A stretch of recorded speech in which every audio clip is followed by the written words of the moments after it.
హైదరాబాద్ నగరంలో రోజుకు పెరుగుతున్న ట్రాఫిక్ సమస్యకు చెక్ పెట్టేందుకు ప్రభుత్వం మరో కీలక అడుగు వేస్తోంది. దానికి సంబంధించిన అప్డేట్స్ ఈ వీడియోలో చూద్దాం. ఇప్పటికే మెట్రో రైల్ హైదరాబాద్ ప్రజలకు ఎంతో ఉపయోగం కలిగిస్తోంది. అయితే మెట్రో స్టేషన్ వరకు ప్రయాణం సులభమే అయినా స్టేషన్ నుంచి గమ్యస్థానానికి చేరుకోవడమే అసలు సవాలుగా మారుతోంది.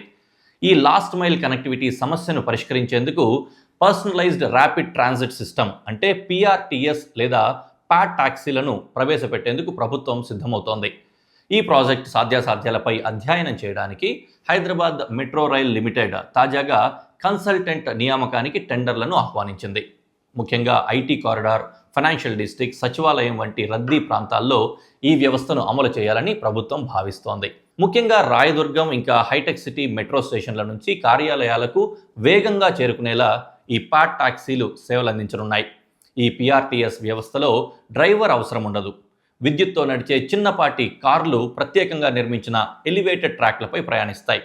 ఒక్కో కారులో 4 నుంచి 8 మంది వరకు ప్రయాణించవచ్చు.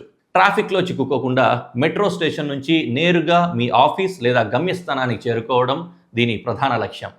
ఈ ప్రాజెక్ట్ను పబ్లిక్ ప్రైవేట్ పార్ట్నర్షిప్ పద్ధతిలో design, build, finance, operate, transfer DBFOT మోడల్లో అమలు చేయాలని హెచ్ఎంఆర్ఎల్ నిర్ణయించింది. గతంలో బీఆర్ఎస్ ప్రభుత్వం హయాంలో ఈ ప్రతిపాదనలు వచ్చినప్పటికీ అవి కార్యరూపం దాల్చలేదు. ప్రస్తుతం కాంగ్రెస్ ప్రభుత్వం మెట్రో 2వ దశ నిర్మాణంతో పాటు ఈ పిఆర్టీఎస్పై కూడా ప్రత్యేక దృష్టి సారించింది. కన్సల్టెంట్ నియామకానికి జారీ చేసిన టెండర్లకు బిడ్లు సమర్పించేందుకు మార్చి 25ను చివరి తేదీగా నిర్ణయించింది. కన్సల్టెంట్ నివేదిక ఆధారంగా తుది మార్గాలను ఖరారు చేయనున్నారు. మరి హైదరాబాద్ ట్రాఫిక్ సమస్యకు ఇది గేమ్ చేంజర్ అవుతుందా? అది తెలుసుకోవాలంటే ఈ ప్రాజెక్ట్ అమలు దశలోకి రావాల్సిందే.